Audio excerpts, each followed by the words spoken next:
Exorcist, the Robbie Mannheim incident. In the annals of paranormal history, few stories have sent shivers down spines and chilled hearts as effectively as the tale of the real-life exorcism that inspired one of the most iconic horror novels and films of all time, The Exorcist. In a quiet suburb of Cottage City, Maryland, in 1949, a 14-year-old boy named Robbie Mannheim, pseudonym, found himself at the center of a terrifying and inexplicable ordeal that would forever haunt those who witnessed it.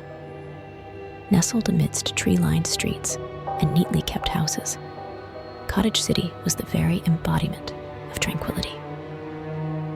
But beneath this facade of serenity, a malevolent presence was stirring. Robbie Mannheim, a bright young lad from a deeply religious family, became the epicenter of a chilling saga. Unbeknownst to him, his life was about to take a dark and sinister turn. As the days passed, Robbie's family began to witness inexplicable events. Objects moved of their own accord, eerie sounds filled the house, and Robbie's very bed shook with unnatural violence. Terrified and desperate for answers, his family turned to their Lutheran pastor, hoping that spiritual guidance would put an end to the terrifying manifestations. Robbie's Lutheran pastor attempted to help him through prayer and religious rituals, but the malevolent entity's power seemed to intensify. Desperate, the family turned to the Catholic Church, setting in motion a chain of events that would terrify the world. Enter Father William S. Bodern, a Catholic priest with experience in exorcisms. Father Bodern was tasked with helping Robbie, and he embarked on a series of exorcism rituals that would go on to inspire one of the most chilling horror stories in history. The exorcism sessions, chronicled in harrowing detail, were as intense as they were terrifying. Father Bodern, accompanied by Father Walter Halloran, who was tasked as his assistant, embarked on a journey into the heart of darkness that resided within young Robbie Mannheim. The rituals begin. In a dimly lit room, the rituals unfolded. Robbie, restrained on a bed, displayed unearthly strength and a preternatural resistance to the holy rites. He bellowed obscenities and blasphemies that defied his young age, speaking in languages previously unknown to him. His body contorted and writhed in agonizing postures, a grotesque marionette manipulated by an unseen malevolent hand. As the sessions continued, strange markings began to appear on Robbie's body. These inscriptions, resembling words in a language no one recognized, etched themselves into his flesh. Deep, painful welts formed spontaneously, leaving indelible scars as proof of the malevolent entity's presence. Perhaps the most chilling manifestations were Robbie's levitations. Witnesses testified to the boy's body defying gravity, hovering above his bed, a testament to the otherworldly force that held him captive. And when Robbie spoke, it was not his voice that emerged, but the guttural, otherworldly utterances of something far more sinister. Throughout the exorcism, Father Bodern and Father Halloran persevered, invoking the name of God and wielding sacred relics to battle the malevolent entity. Holy water was flung, crosses held aloft, and the ritual of exorcism repeated with unwavering resolve. It was a crucible of faith and conviction against an adversary that defied the laws of nature. After weeks of harrowing struggle, the exorcism finally came to an end. Robbie was freed from the malevolent entity's grip, and life began to return to normal. However, the horrors witnessed during those tumultuous weeks would forever haunt those who were present. What exactly transpired to release Robbie from his tormentor remains the subject of speculation.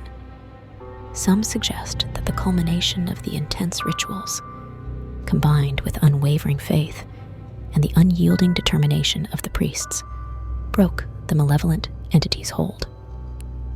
Others believe that the entity departed of its own accord, perhaps seeking a new victim, or retreating to the dark recesses from whence it came.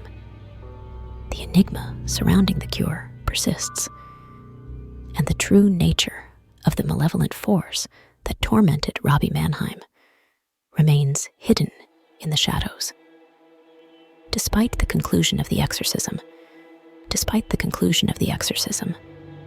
the events in Cottage City would continue to haunt those involved, their lives forever altered by the encounter with the inexplicable and the unknown. The events in Cottage City would go on to inspire William Peter Blatty's legendary novel, The Exorcist, and the subsequent film adaptation. Robbie Mannheim's possession and exorcism became a cultural phenomenon, etching itself into the annals of true horror. To this day, the true nature of what transpired within the Mannheim home remains an enigma. Was it a case of psychological turmoil, an elaborate hoax, or a genuine encounter with malevolent forces beyond our comprehension? The answers remain as elusive as the shadows that once haunted that tranquil Maryland neighborhood. Despite the passage of decades, the Mannheim house and its harrowing history still cast an eerie shadow. Some claim the property is haunted, while others believe it holds a malevolent energy that defies explanation by conventional means. The horrifying events surrounding Robbie Mannheim's exorcism would leave an indelible mark on the annals of paranormal history. Yet, the tale of possession and exorcism did not end there. Over the years, numerous other cases of alleged possession have surfaced, some capturing the public's imagination, much like Robbie's story did. The exorcism of Anneliese Michel. In the 1970s, the case of Anneliese Michel, a young German woman, echoed the horrors of possession. Convinced she was possessed by multiple demons, Anneliese underwent a grueling series of exorcisms that tragically resulted in her death. This tragic story served as the inspiration for the 2005 film, The Exorcism of Emily Rose. The Smurl family haunting. In the 1980s, the Smurl family of Pennsylvania claimed to be tormented by malevolent spirits. Their harrowing experiences, including physical attacks and paranormal phenomena, led to a sensationalized case and the book The Haunted by Robert Curran.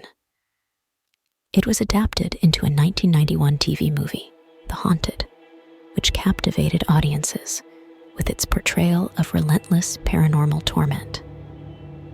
These cases, among many others, serve as chilling reminders that the battle between good and evil, belief and skepticism, endures. Whether due to psychological conditions or unexplained phenomena, the realm of possession and exorcism remains a realm of enigma and terror, continuing to captivate our collective imagination. The tale of the real-life exorcism that inspired The Exorcist continues to captivate and terrify, serving as a chilling reminder that there exist forces in this world that defy explanation. Whether one believes in the supernatural or not, the events in Cottage City remind us that sometimes the line between reality and the unknown blurs in the most nightmarish ways imaginable.